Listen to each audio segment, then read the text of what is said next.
here today is because this topic is all relevant to all of us. And it's not easy, although we all want to love our parents. Probably our parents will feel that too, that they want to love you unconditionally, but there's a time to time they cannot love you unconditionally either, right? Some of you probably had a great relationship with your parents, maybe deep and reciprocal love and devotion to one another. Maybe some of you didn't have a great relationship with your parents, but rather painful and strained relationship. And sometimes it can be more challenging as well. I think, can you do it? I think there's a range that she said. Yeah, it doesn't reach that. Mm-hmm. Okay, so we want to talk about the couple of things today. And Pastor Jeff even summarized most of the topic that we're going to talk about. So within the short time that I am allowed, I will just summarize it quickly, go overview of those topics.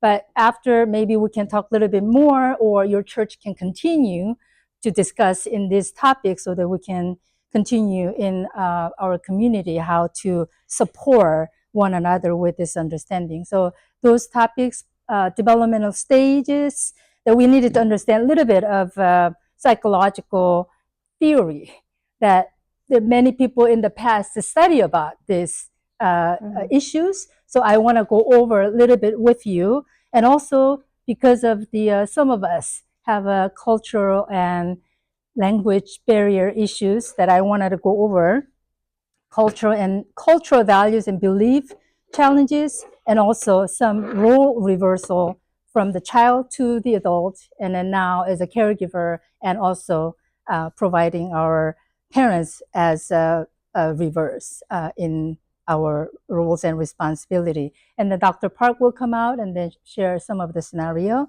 And at the end, we wanted to share, because theories and then topic that what we're going to talk about, maybe some of the information that you already know, but there's no clear answer. But I found the perfect answer from our scriptures. The Bible already gave us which way to do that in perfect unity.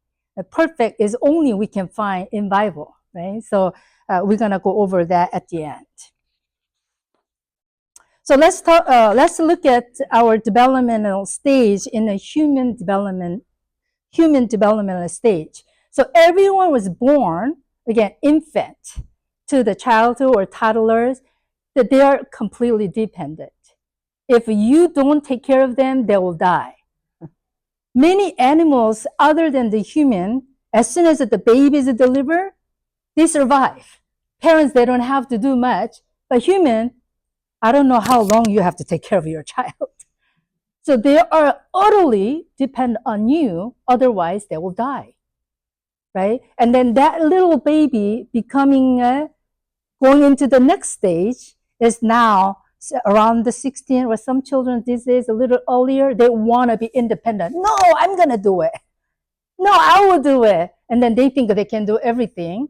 So they want to be independent. This is a very, very normal developmental stage. So we just needed to nurture well how to allow them to have their control and choices comes with the responsibility.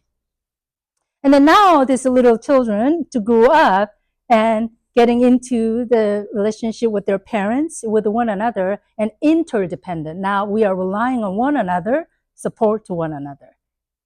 Right? So now I can support you, and parents, you can support me in providing wisdom. And sometimes our parents are becoming a babysitter for you, right? Your children.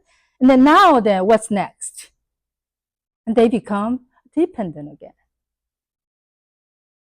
Have you ever watched the movie, The Benjamin Button? Wish that we can go all the way back and then we go to heaven. But we don't go that way, right? But they become dependent. In America, above age 65 are dependent. So probably most of your parents are considered as a dependent. Okay. All right. And then another theory that probably you are very familiar with is Erickson's stage. I'm going to share a little bit of this because this Erickson's stage, developmental stages give us a little bit of understanding what are the needs of our stages of our lives, right? So I'm going to actually draw. I'm glad that we're in a school. I want you to think about and then draw the line for yourself. Infant years and toddler, and then early preschool years, school, and then young adult, and middle age, and then late adulthood, okay? Young adult, middle adulthood, and late adulthood. Think about it, where you are at. Probably you are around here. Or some of you are here. Right? But think about it, your stage right now. The reason why these dynamics are so complex and difficult is because either of you are where you are at, you have to kind of deal with this side too of raising your children and also handling this. And each stage has their own needs. For example, young adults, if you are young age, probably you are looking for a loving relationship, wanted to have intimate relationship, either it is a loved one or, even meaningful friendship. It is all about our life stage focus, okay? But when we are going into the middle age, middle adulthood, isn't now you are probably settled and have a children. So now you wanted to focus on more of how can I create it more of a meaningful work to contribute to the society. And also how can I nurture our children so that this meaning doesn't fade away but lasts long. Sometimes we're putting too much of a focus on them or one another or on our job. We're putting our meaning so much into this area, we're losing other importance of our lives. But this is a natural process. And think about it, your parents as well in late adulthood. Right now, they are probably retired and they're reflecting their lives. Some people may feel that their life has sense of fulfillment. But some, or many, will feel regret.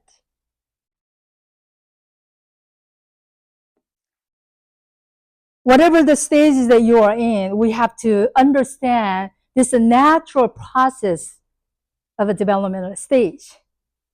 That once your parents were at your spot in your stage, and all of their focus was just taking care of you. So because of that reason, different focuses in lives, different challenges in lives, we may not, both way, our parents and you and myself, cannot have our own needs are met.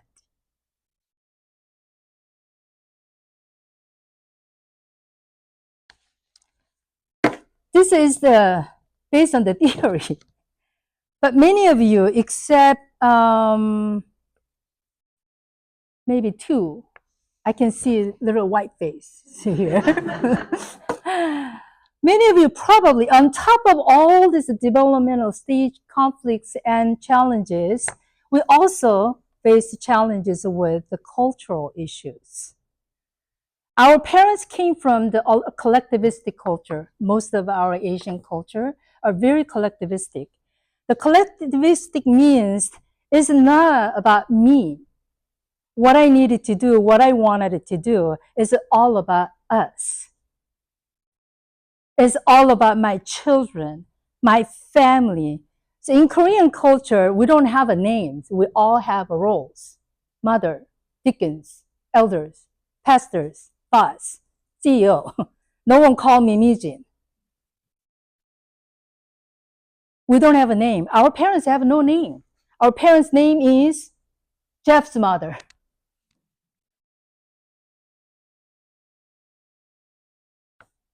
Because there's a collectivistic culture that is all about the family church in our community. In a good way that, it kind of brings the togetherness, But in another sense, that because of this collectivist reason, that sometimes that responsibility and duty or expectations are on us. Because how much you do well are reflected on your parents. That's what your parents put all in you. Because you do well, you reflect on, I'm a good parent. So often that our parents in my clinic, especially, I'm working with these challenging issues. Most of our parents, when I'm working with adolescents and children, they say, I'm not a good mother. I'm not a good father. Maybe I did something wrong. Why? Because it's reflected on their own roles and responsibility. On the other hand, most of you probably born and raised or early immigrations or educated in America, the Western cultural value is all about individual. What is more important for me? What makes me feel good? So this society and this cultural value is shouting everywhere to our children, follow your gut. Do everything that makes you feel good. At the end, there's nothing. To the point where these days, even young adults are experiencing imposter syndrome. Never end. Never enough. Nothing will satisfy. But we know that this collectivistic individual point of view can create subtle, unspoken challenges in our relationship and also in our communication. Asian cultures are all about implicit language. You just have to guess well. You have to look at their face. My mom may want watch for her Christmas gift. At the end, later, why did you buy this? I needed my shoes. But mom, you will keep saying so. Yeah. Implicit language is all about guessing game. You have to know well. You have to guess well. You have to predict well. It's almost like a Vegas gamble. Never win. Okay? But English, though, the language itself, the language of English, if you are Chinese, the Chinese character has so much meaning behind. English, there's no meaning because it's explicit language. What you said, what you mean. You don't guess.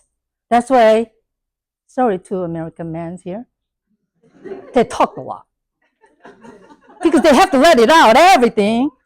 So you have to pick it out, whatever they are saying. But in the Asian cultures, we just have to guess everything that what they say, what are the meaning that they are providing. So this can create also another conflict between parents and the children, and probably spouses too. And also another thing is difference in our cultural value is parenting style. Most of our Asian parenting style is authoritarian. Authoritarian is more of a top-down. So what I said is law. So even if you disagree, just follow. So the superiority, right, authority, hierarchy is very, very important. Your thoughts are not that important because I know better. Authoritative is more of American parenting style, is more of a side-by-side. They value the relationship a lot. So they enjoy friends like a relationship. So some of my teenagers, this is kind of a little bit of a concern for me, but my teenagers say my mom is my best friend. And then permissive, again, this parenting style is all over the place. Sometimes they don't know what to do, so just let them do. So enabling, spoiled. Spoiled, in another word, is they are getting rotten. You have to throw it away if they are spoiled. Okay? They are not welcome in any group. If you spoil, the smell doesn't good, so they have to throw it away. So their friends group not inviting them into their group. Uninvolved parenting is, again, not so good either, right? You just because you're tired, you have your own agenda, let them do. So these days, all the devices are taking over involvement with their children. Many of our children and parents are coming back to me, how can I reduce their screen time? Why are you asking me? You gave them. Unless I go to your house and live with you, how can I know and how can I control? But with the 1 hour a week, I cannot control that. You just have to know how to involve and engage with your children. All right. Another difficulties is the role reversal. Again, many of the immigrant parents and families have these issues because of the cultural and language barrier. Although they may have their education in their country, but coming here, all the forms, rules is very difficult. Sometimes our children have to write a form, have to pick up the phone and then make appointments for their doctor's appointments. They have to go everywhere. And then now they become a parent role. Early on, they learn how to do this. And then when they become more of a middle age to the late adulthood, many of us to become a caregiver. Again, being a caregiver is not easy. It's a lot more difficult than taking care of your children. At least you can, but don't do that. You can do that, but parents, you can't spank them.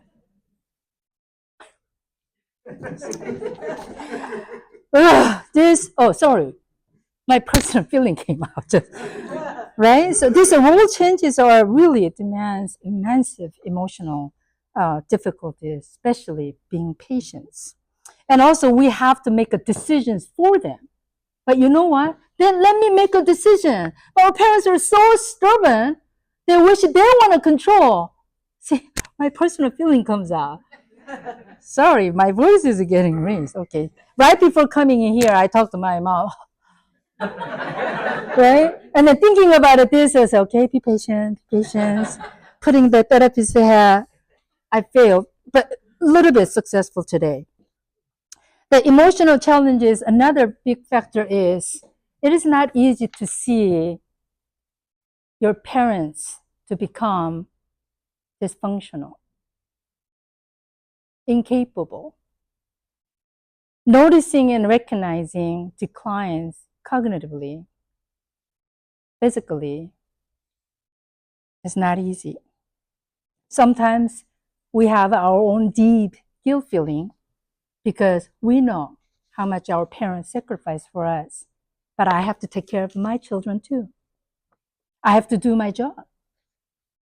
Sometimes we wonder, how did our parents do? And then also sad.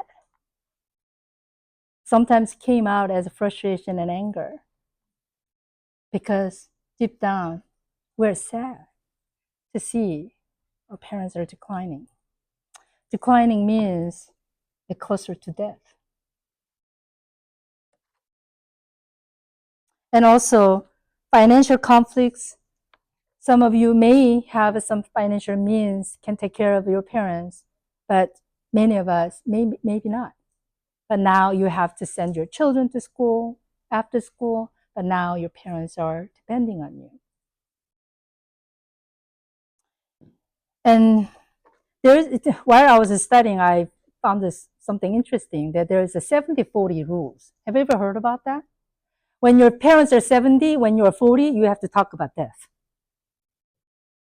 And then prepare their financial decisions before decline. And sometimes you have to be involved with the living arrangements as well. All these things, unfortunately, resurfacing dysfunctional relationship parents that we had with our parents. Oftentimes we have our own stories, our own memories, a very different reality. One time so I heard that when parents came and share that I saved so much money to take them to Disneyland, I have to take a day off, right? And all that. And then just sharing as a very proud. Don't have a much income, but they want to go to the Disneyland for special day. So I saved up the money and take them all to the Disney and sharing that with a tear of joy. And then pack all this kimbap, mandu, and all that. And I invited a child and then share the same story the child was sharing. The child's memory was shameful that he had to eat kimbap, not eating hamburger. We all have, I don't know why, I'm a little bit emotional, but we all do have our own stories built upon our own narratives. Eventually, it becomes a set of story about your own childhood or maybe parenting. All those stories probably you play in your mind about your relationship between you and your parents. It's very different from the reality. I want to invite Dr. Esther to continue. Thank you. The next slide is me giving some personal scenarios. This is all recorded, so I got to be careful. Don't let my sisters or my family listen to this. So I'm going to give an example from my life of the different categories that Dr. Meejan talked about. So the developmental stages, for example, during middle school and high school years, without choice, I needed to become fully independent. So earlier than some others would, regarding my educational needs compared to my peers. So aside from giving me a ride to orientation day, everything else I had to figure out. What to do next, how to register for classes, take the SATs, what kind of electives to take. And it's not because my parents did not want to help me. It was just too difficult to learn that system. And they were so busy trying to make an income for the family.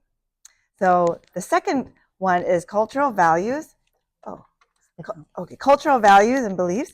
So I have 3 examples. I'll try to whip through these. In high school, my middle sister misbehaved and was being punished. And I was told I have to be punished with her. When I asked why was I receiving the consequence as well, I was told, as the older sister, you have a role to keep your sisters in check. Okay. So second example, during my late 20s, while I was in residency, my parents were doing full-time missions in India, and my grandma needed to be placed on conservatorship because she could no longer care for herself, and you can't just tell your grandma, here, this is where you're going to live, especially if she doesn't want to live there. So I had to get the legal rights to do so. So suddenly I had to take the responsibility to do all of that work to obtain the legal rights to place my grandma. So it was an interesting time for me to have this kind of like dual generation filial piety, because that's what my parents would have needed to do. But since they're not here, I have to do it for them. So I'm like dedicating to 2 different generations at once. And then during the older adult years, my sisters and I, naturally, we are the ones to plan all the holiday trips and all of the special dinners to include everyone's parents and in-laws. And you cannot not invite all of them. You can't just invite one or the other either. So this photo is an example that we always have to, well, what about so-and-so's mom and dad? Oh, okay. Oh, we can't leave that person out, right? So that was always heavy on us. We can't ever do anything solo, right? So that was an example of cultural beliefs and that collectivistic nature. The third one is role reversal. And this is an example of my current life.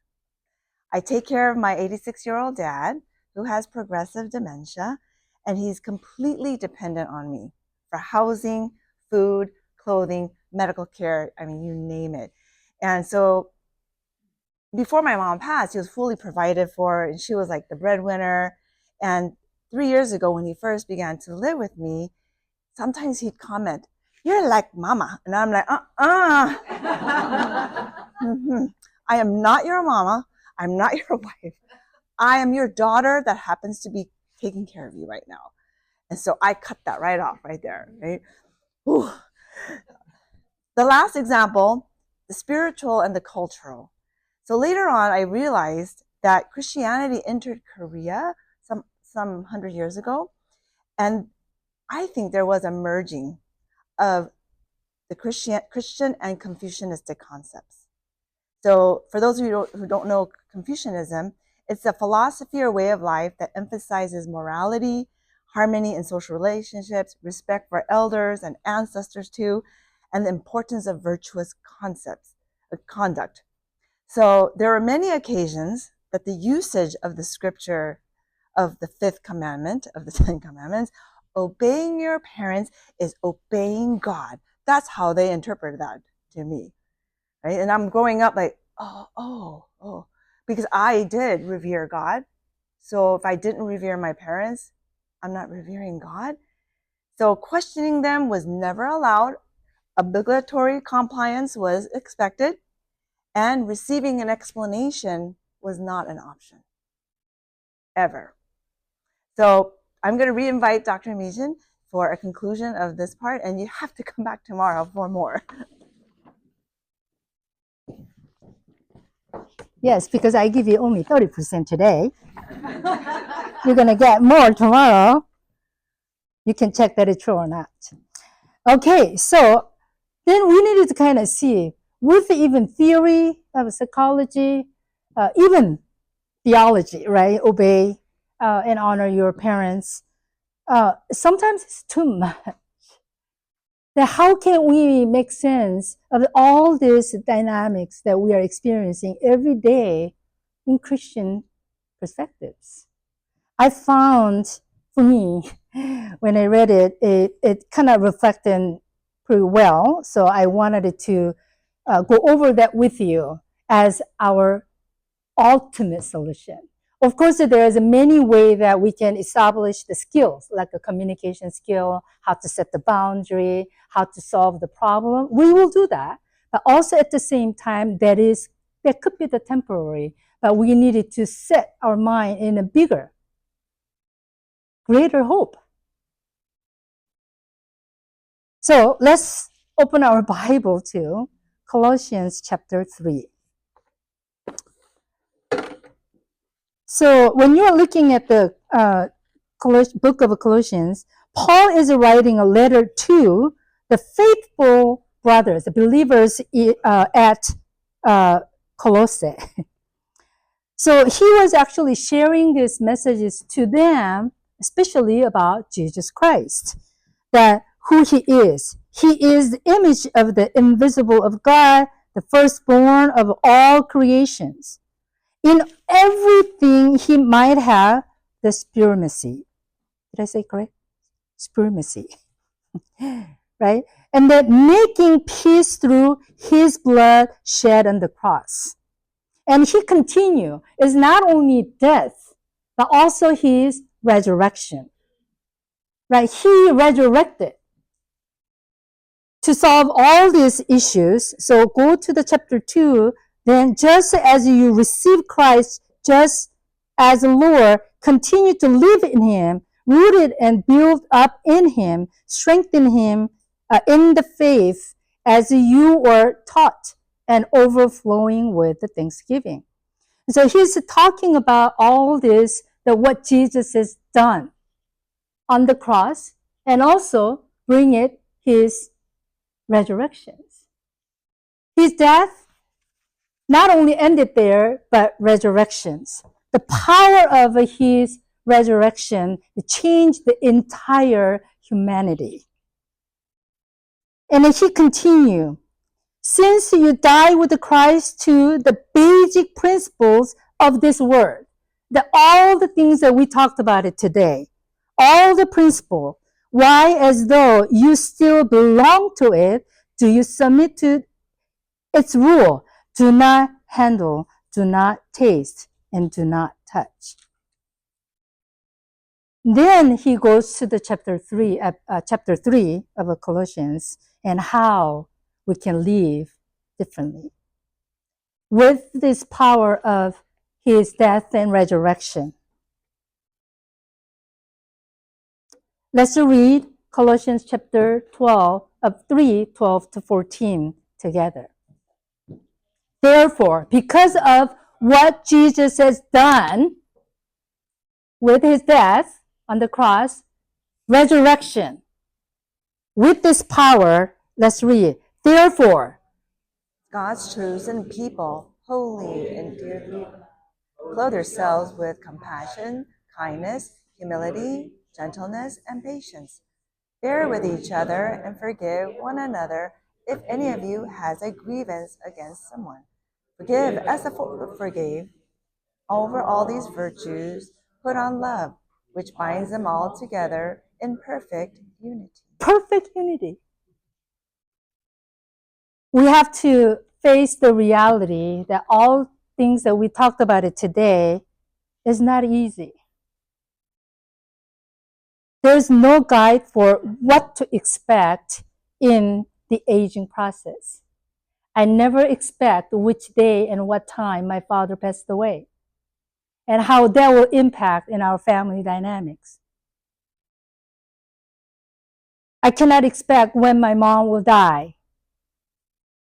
I cannot expect even my own death. The aging is unpredictable. We have to accept these challenges and difficulties.